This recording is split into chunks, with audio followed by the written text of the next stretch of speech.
بسم الله الرحمن الرحيم. الحمد لله والصلاة والسلام على رسول الله وعلى آله وصحبه ومن والاه. بندرا بشغل يتود الله سبحانه وتعالى يجود نلاد محمد صلى الله عليه وسلم en garti silsila men ghazwatu badrin al kubra yewtere men dimmire walla rogar men dimmire hanki en garino yewtere he ha do annabi sallallahu alayhi wa sallam heɓi kabaru wonde quraish yankoɓe gummima makka ene payto badri woni faabade sete mumen hanki mbinɗen ko wonde o heɓi habaru wonde Abu Sufyan kono o heɓi kabaru ko wonde kabaru quraish yankoɓe o heɓi habaru wonde quraish yankoɓe gummima makka ngam dandoyde sete mumen wadde eɓe poti faade badri nde wonno Abu Sufyan arno ko ha hedde badri neli e mabɓe Abu Sufyan noon tellitoyima less ɗon noon annabi sallllahu alayhi wa sallam o disni sahabaɓe ɓe Aboubacrin Siddiq mbiɗen ummi haali moƴƴini haala mum Umar ibn al-Khattab ummi haali kadhalika gorko biyete al-Miqdad ibnu Amr walla al-Miqdad ibnu al-Aswad fo omo wiye on ne ummi haali haala tiiɗka holni nelaɗo Allah sallllahu alayhi wa sallam wonde eɓe gonde nelaɗo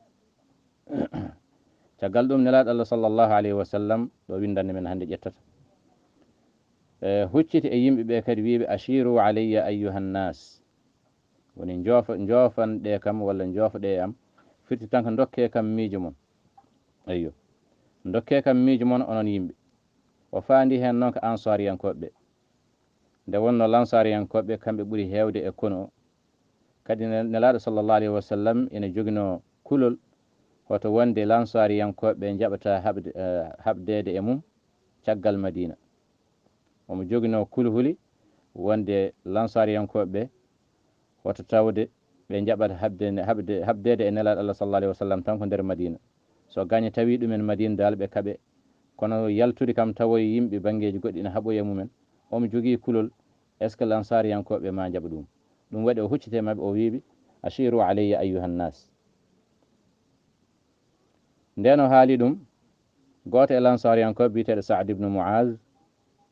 o wi wallahi laka annaka turiduna ya rasulallah an de nelaɗo Allah elle ko minen pandiɗa minen ansariyankoɓe nelaɗo Allah sallllahu alayhi wa sallam wimo ajal ko noon tigui onon tigui pandimi o wimo qad amanna bika wa saddaqnaka minen min gonɗinima gila hanki te min ceedima ko gadduɗa ko gonga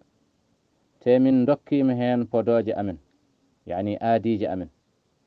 min dokkima hen aadi min pirtata on aadi min nannima emin ɗoftima hen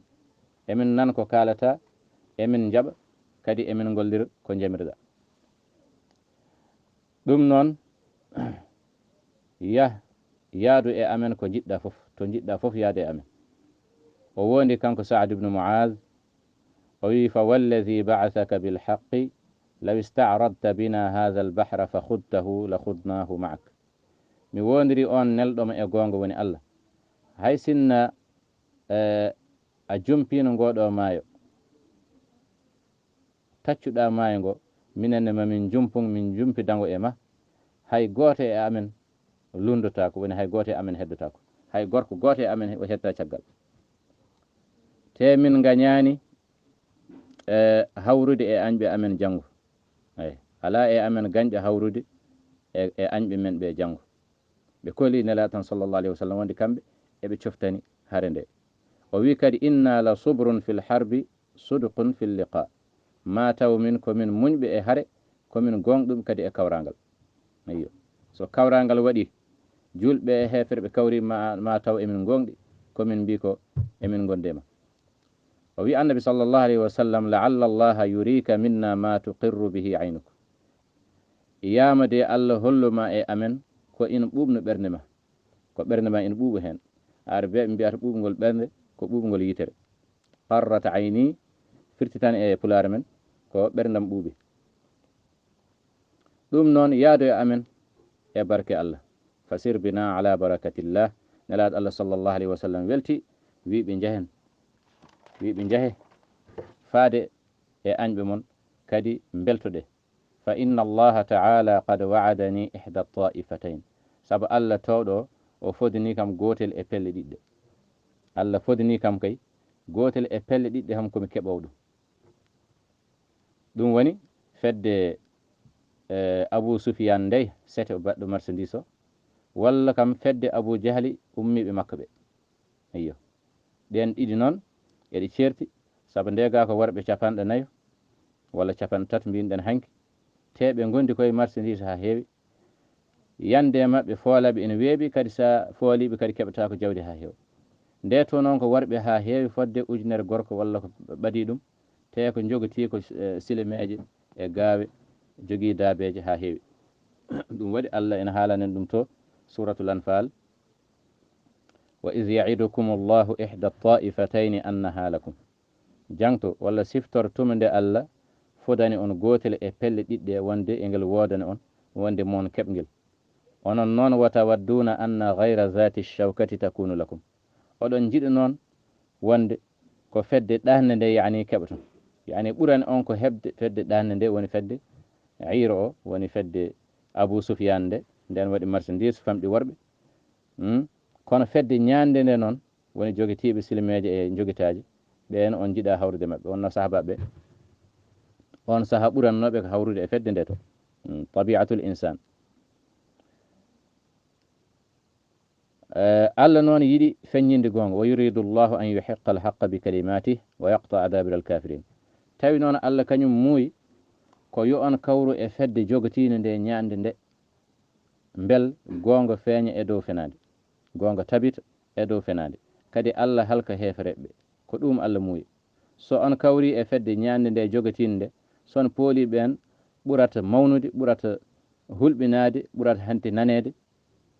e son pooli fedde nde, fedde marchandise nde. ɗum waɗi annabi sallllahu alayhi wa sallam wi Allah fodini kam gotel e pelle ɗiɗɗe. o wi wallahi laka anni l ana anzuru ila masari il qawm. mi wondiri Allah ɗo gonmi ɗo mbeɗe ndaara janirɗe yimɓeɓe, janirɗe Quraysiyankoɓe. neɗɗo foof holto yanata holto yanata, ma en ngar yeeso wonde omo joofo ma hada huna masrau fulan huna masrau fulan, wonde ɗo kaari yanata ɗo kaari yanata, te fama takhallafa. hay gooto e maɓɓe luutodaki yanirde mum luutodaki ɗo annabi sallallahu alayhi wa sallam joofino ɗo. ɗum koye mujisatuji annabi sallllahu alayhi wa sallam jeeya. mujisatuji ɗi ina keewi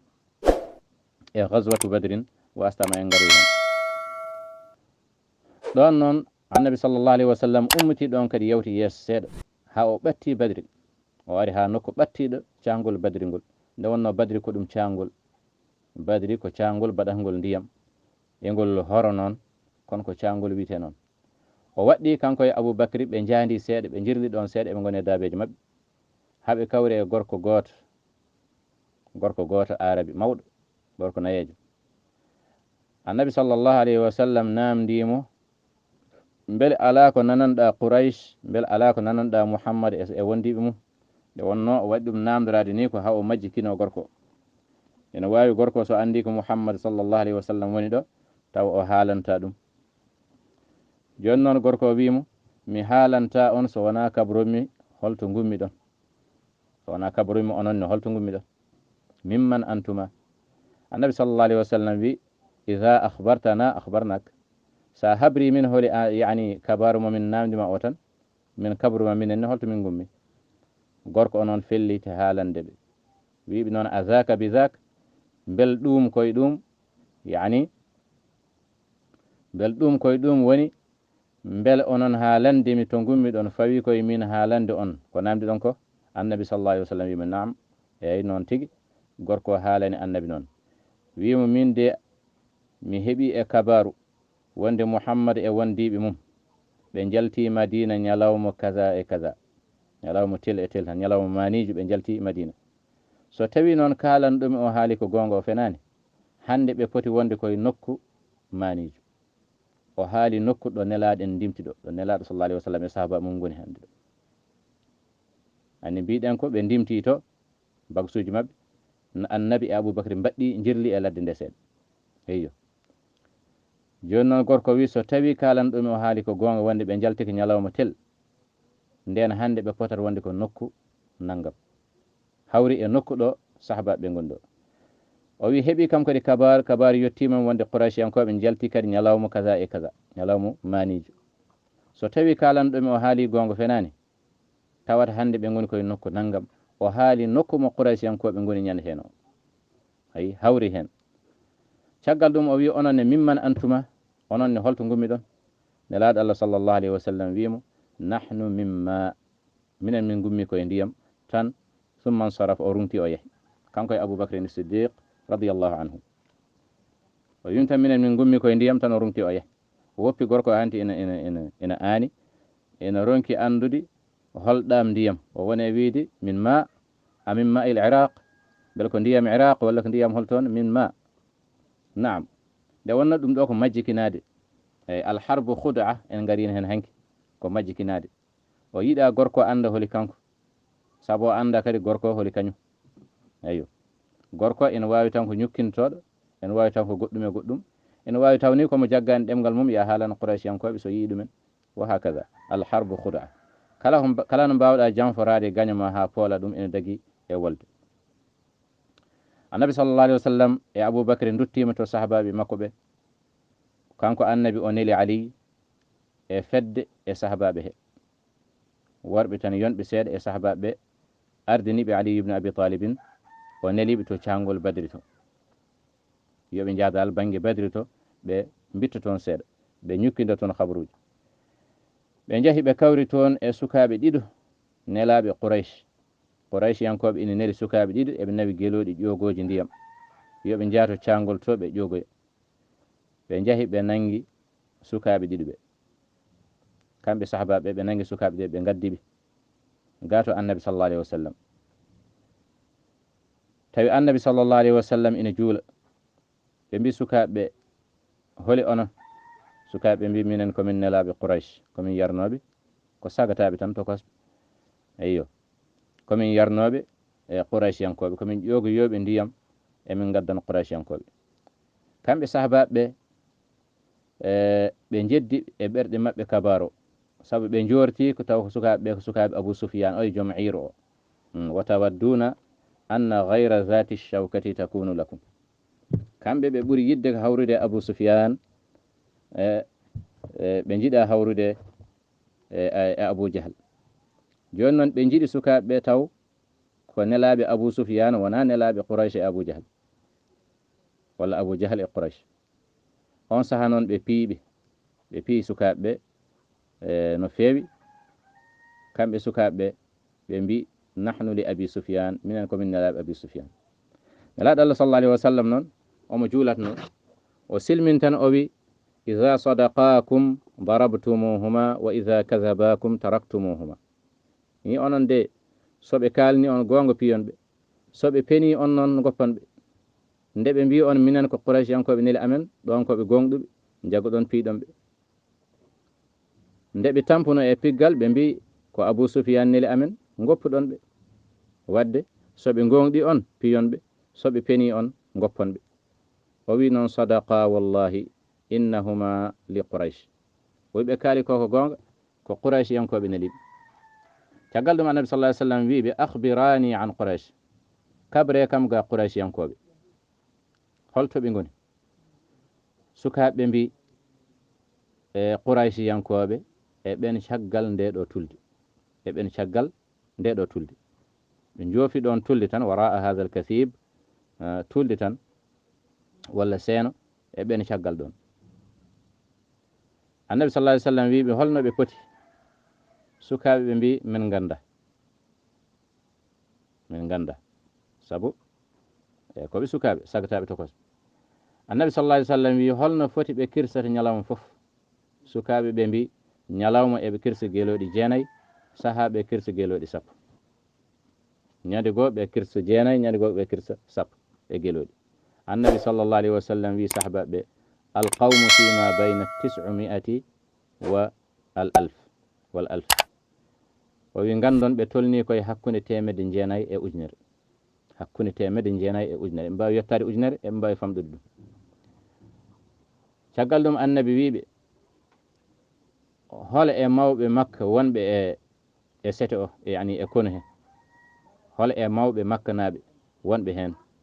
sukaɓe mbiɓe gone limtande ɓeɗo worɓe ɓe ganduɗa koɓe mawɓe jambareɓe e yimɓe Quraysiyankoɓe ɓe mbiɓe ina hen biteɗo Utbata ibnu Rabi'ata e biteɗo Shaybatu ibnu Rabi'ata e biteɗo Abul Bukhtari ibnu Hisham e Hakim ibnu Huzam e biteɗo Nawfal ibnu Khuwaylid biteɗo Al-Harith ibnu Amir ibnu Nawfal biteɗo Tu'aymatu ibnu Adi ibnu Nawfal biteɗo An-Nadr ibnu Al-Harith e biteɗo Zam'atu ibnu Al-Aswad e biteɗo Abu Jahl Abu Jahl noon yani ko Abul Hakam kamɓe ɓe mbiyata Abu Jahl ibnu Hisham e biteɗo Umayyatu ibnu Khalaf e biteɗo Nubayh e biteɗo Munabbih ɓeɗo ɗiɗi ko Ibn al-Hajjaj ɓiɓɓe Hajjaj Nubayh ibnu al-Hajjaj e Munabbih ibnu al-Hajjaj ɓeɗo ɗiɗi foof ina hen e Suhayl ibnu Amr e Amr ibnu Abdud Amr ibnu Abdud ɓeɗo foof ina hen ɓeɗo ɓe limti foof koɓe mawɓe e Quraysiyankoɓe annabi sallallahu alayhi wa sallam noon andi Quraysiyankoɓe jaltini ko ɓurno forde e mumen ko ɓurno mawnude e mumen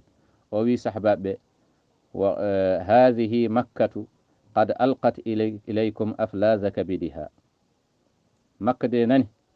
weddima e mon kette heñere mum eyyi makka ƴetti heñere mum waɗi kette kette rokki on ayyo ƴeewa tan sa juuɗi heñere ha ɓendi sa rokki heyɗuɓe fodde yontere holno wayata o faandi hen noon ko makka yaltini ɓiɓɓe mum foof dal rokki on makka yaltini ɓiɓɓe mum foof ɓurnoɓe teskede hen ɓurnoɓe andede hen e lollude hen e ardade hen ɓen makka yaltini hokki on firti tan ɗum ɗo ko occasion mo ganduɗa o hanani ratede naam o hanani ratede an musidɗo tedduɗo ƴewatno Ghazwatul Badr yewtere men gurnam nelaɗo sallllahu alayhi wa sallam si woni yewtere nde welma wat feere mbaɗa abonné mbaɗa partage lien mbaɗa commentaire kanda Djeeri TV ko Djeeri TV ma machallah ɗum noon wadde paɗen 3e épisode o so wonde welede Allah